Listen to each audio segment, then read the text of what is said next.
আজকের এই ভিডিওতে দেখাবো কিভাবে আপনারা চাইনা ইন্ডিকেটর দিয়ে সঠিক নিয়মে ট্রেড করবেন। প্রথমে বট স্টোরে ঢুকবেন, তারপর $9 বটে ক্লিক করবেন, এরপর ভিউ বটে ক্লিক করবেন। তারপর এটি পাসওয়ার্ড চাইবে।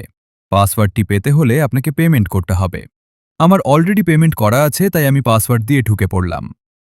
এখন যদি আপনার মোবাইলে ফ্লোটিং উইন্ডো থাকে তাহলে আমার মতো করে সেট করে নিতে পারেন, না করলেও কোনো সমস্যা নেই। এরপর মার্কেটে ঢুকে চাইনা ইন্ডিকেটরে যে কোনো একটি মার্কেট সিলেক্ট করবেন।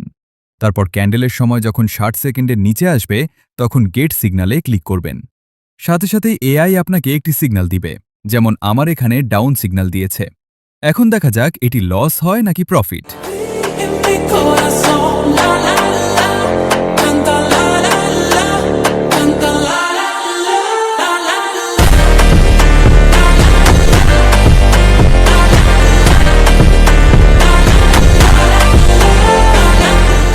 আলহামদুলিল্লাহ, ট্রেডটি প্রফিট হয়েছে।